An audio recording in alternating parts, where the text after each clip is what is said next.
2년 만에 아들을 만난다는 희망에 부풀어 있던 전 남편을 잔인하게 살해하고 시체를 유기까지 한 고유정. 2008년 8살 여자아이를 유괴해 잔인하게 성폭행했던 조두순. 조두순의 출소 후를 예측해 봅니다. 2019년 미스트롯, 2020년 미스터트롯의 주인공 송가인, 임영웅. 단숨에 대한민국 톱스타 자리를 거머쥔 이 둘의 사주에 있는 특별한 것은 무엇일까요? 별들의 뒷담화에서 알아봅니다. 내가 직접 보지 않아도 내가 직접 경험하지 않아도 그때 그 상황을 리얼하게 전달해 드립니다. 대신들과 함께하는 신개념 토크쇼 신기루 프로쇼의 김영희. 손원수입니다. 그래서 저희가 오늘 이 자리에 모인 네. 이유가 무엇이냐, 과연 신기루 프로쇼는 뭘 하는 프로그램이냐. 사실 저희가 뉴스로 사건 사고들을 많이 접할 때 보면은 뭔가 좀 그 사건에 대한 아쉬움이 있고 이 사건 뒤에 뭔가가 조금 더 있을 것 같을 때 사건이 끝나버려요. 맞습니다. 그런 아쉬움들이 좀 있었는데 손원수 씨는 어떠세요? 제가 이제 그런 사건 사고를 굉장히 좋아해요. 관심 있어하고. 그래서 그 사건은 누가 저질렀으며 누가 중심에 있으며 이런 것들을 캐내기 위해서 네이버라든지 구글 이런 거 막 파헤칩니다.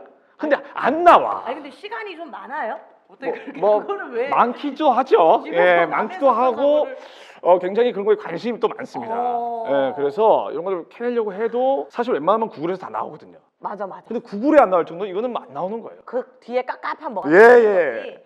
그래서 오늘 저희가 대신들 네 분을 모셨어요. 예.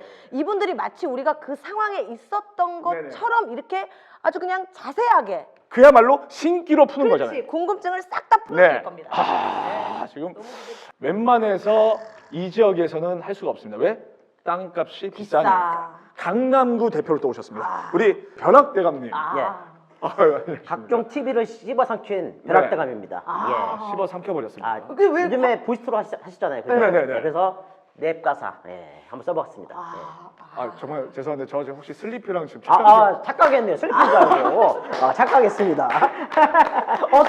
착각했네요. 저분 예. 약간 들어올 줄 압니다. 네. 때가 탔어. 아니 방송을 좀 많이 하셔서 방송 많이 그런지. 탔죠. 예. 그 옛날 그 테마 뭐 테마 나온 게 아니고요. 네. 훈가 돌아다니면서 네. 귀신 프로에 나와서 네. 굉장히 유명해진 사람이죠. 예. 야, 이 얘기를 정말 본인 입으로 자기 PR 시대니까. 그렇죠. 자기 PR 시대니까. 오늘 또 여튼 잘 부탁드리겠습니다. 걱정하지 마십시오. 예. 신안으로 확실하게. 저 죄송한데 그 보여드릴게요. 왼손가락 이거 이거를 묶어주세요. 무기입니까? 아니 이거는 본인의 시그니처입니까? 왜 계속 묶어주세요 이렇게. 정말 꼴 잘생긴 보기 사람한테는 싶네요. 안 하는데 손윤숙 같은 분한테는 하죠. 저거 소년숙이 아니고 슬리피 아니었었어요? 슬리피도 아니고 소년숙도 네. 아니에요. 손원수입니다. 손헌수네요. 죄송합니다. 저희가 이제 첫 번째 다뤄볼 사건은요, 사실 전 국민을 아주 분노케 했던 사건입니다. 전 남편을 잔인하게 살인하고 현재까지도 그 시신을 찾지 못해서 안타까움을 더하고 있는 그런 사건입니다. 고유정 전 남편 살인 사건입니다.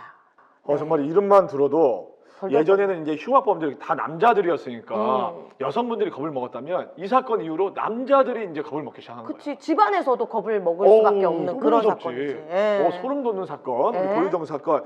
심지어 남편도 모자라서 그 의붓 아들도 살해했다라는 그런 의혹이 소문이 있죠. 무성하고 있습니다. 이 고유정 과연 어떤 여성이길래 네. 이런 어마어마한 사건을 저질렀는지 네.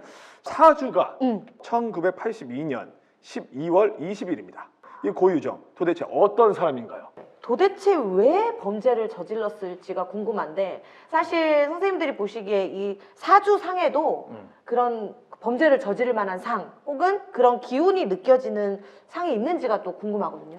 이분부터 가야 되나요? 벼락대감님. 별로 원치 않은가 보죠? 그게 아니고 혹시나 해서 분위기 잡혔길래. 그렇죠. 예. 네. 우선은 그 고유정이라는 사람 자체의 성향을 먼저 알아야 되는데요. 네.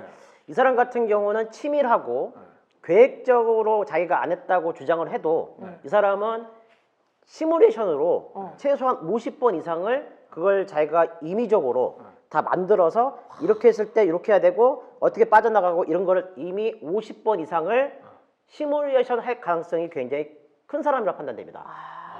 굉장히 계획적인 사람. 계획적인 사람이고 치밀했기 때문에 이 사람은 아마 처음과 끝을 범행을 저지를 때 이미 자기가 다 모션을 정해서 액션까지 다 하나하나 다 정해서 했었을 가능성이 크기 때문에 뭐 정신미약이라든가 아니면 내가 우발적으로 저질렀다 전혀 아니라 보고요. 계획적 범행 하에 저질렀을 가능성이 굉장히 높은 성향을 갖고 있는 사람입니다. 완전 범죄를 꿈꾸려다가 실패로 돌아간 케이스라 판단되고요. 네. 그 사람은 그 당시의 심리 상태가 네. 어떤 누구보다도 안정적이었을 가능성이 굉장히 커요. 아, 고유정 씨가 예. 그러니까 안정적이었다고요? 살인을 저질렀을 때 원래 사람이 불안하고 네네. 투자해야 되고 뭐 무서워야 되잖아요. 네. 이 사람은 어느 순간보다 더 훨씬 더 안정적이었을 것이다. 왜 그러냐면 계획하에 자기가 범행을 저질렀고 이 사람이 꿈꿨던 거는 지금 두 번째 남편이나 아니면 다른 사람하고 살았었을 때 네. 더 잘 살 거에 대한 그 행복감에 그게 너무 젖어 있어서 가지고 아, 빨리 그냥 해치워야 되는 상대 아니면은 이 자리에서 사라져야 되는 상대라고 판단이 돼서 굉장히 안정적이었고 그 순간이 굉장히 행복했다라는 심리 상태가 아마 있었을 가능성이 크십니다. 진짜 무섭다. 예, 오히려 이 사람을 살해함으로써 행복해진다는 감정이 그게 더 앞섰던 거죠. 왜냐면 예. 뭐 장애물이 없어지니까. 와, 너무 무섭다. 예. 그래서 굉장히 무서운 사람 중에 한 명이죠. 이런 사람이 사회에서 구속이 돼서 이제 갔잖아요. 네. 예, 네. 그렇게 하는 게 오히려 여러 사람을 살린 길이다라고 맞아, 판단돼요. 맞아. 예, 사람 원래 활인검으로 살아야 되는데 저 사람은 살인검으로 살 사람이기 때문에 이 사회에서 격리되는 게 여러 사람을 살렸다. 어찌됐든 간에 이 살아왔던 환경에 문제도 있지 않았을까 해서 좀 네네. 궁금하기도 하거든요. 저도 그래요, 음. 진짜로. 뭐 제가 듣기로는 뭐 네. 고유정 씨가 네. 부모님이 이혼을 해서 어. 이혼 가정에서 컸기 때문에 어떤 그런 심리적인 영향을 받았다. 이런 얘기가 있는데 사실은 핑계 아닙니까? 핑계거든요. 핑계죠. 네. 혹시 이런 어떤 뭐 이혼의 어떤 가정에서 자란 어떤 환경이 그런 물론 환경에 그런 작용도 적용을 했다 생각을 하지만 근데 그 이면에는 사주보다도 이 사람은 눈빛을 보게 되면 초점이 흐려요. 누구예요? 고유정 고유정 씨가. 고희정 씨가 맞아, 맞아. 눈 자체가 초점이 흐리다는 거는 뭔가 자기가 뭐 조울증이나 우울증의 그런 개념은 아니고요. 흔히 말해서 무속에서 말하는 거 아시잖아요. 귀신씨였다. 아. 그게 지금 방송에서 지금 못하고 있는 그 단어잖아요. 사실 귀신이라는 네. 단어가. 사실 뭐 방송이지만 진실을 얘기하자면 사주에도 들어있고 환경적인 요인이 한 30, 40으로 잡는다면 60%는 눈의 초점에 답이 있는 거죠. 뭔가 다른 거에 씌어서 자기 귀에만 들리거나 환청이 들려서 시킬 수 있다. 그럼 이거를 만약에 법을 했었을 때 그거를 정신미학으로 하면 안 되죠. 안 되지. 왜냐하면 이거는 우리만 아는 얘기지 그 사람이 귀신씨였다 해봐야 그건 정신미학으로 해서 풀려나면 안 되는 겁니다. 그렇죠, 예, 그렇죠. 그냥 우리끼리 하는 얘기지 정신미학으로 해서 풀려나면 안 되고 이 사람은 우울증, 조울증 상관없고요. 계획하에 분명히 했다라고 봅니다. 진짜 사악한 사람이다. 그러니까 벼락대감님 말씀이 네. 환경 반, 예. 또 반은 귀신이시여서. 예. 그러면은 보통은 우리가 생각하기에 네. 남편과의 사이가 좋으면 의붓아들도 너무 예뻐 보이고 사실. 이러는데 우선은 그 사람은 아마 의붓아들을 다른 사람이 봤었을 때는 그냥 잘하는 척, 그 다음에 굉장히 진심에서 내가 우리 의붓아들을 생각하지 않고 잘하고 있구나 그런 척 한 거지. 안 보였을 때는 아마 세뇌를 시켰을 가능성이 커요. 남들한테 얘기할 때 잘했다, 잘해줬다 그렇게 얘기해라 그렇게 해서 세뇌했을 가능성이 크고요. 그리고 그 사람은 결백증이 아마 있기 때문에 이 애가 만약에 뭐 음식을 흘렸거나 네. 아니면 뭐 낙서를 했거나 그런 게 계속 쌓이고 쌓여서 아마 언젠가는 내가 그렇게 해야겠다는 생각을 갖고 있다가 어떤 한순간에 꼬투리를 잡고 계획하에 역시 죽였을 가능성도 있는데 물적 증거가 없다 해서 맞아. 뭐 이거는 아니라고 볼 수는 없잖아요. 이건 분명하게 그렇게 했을 가능성이 굉장히 큽니다. 예. 그러면 첫 번째 남편 살해 동기를 또 우리가 짚고 넘어가야 되는데 네.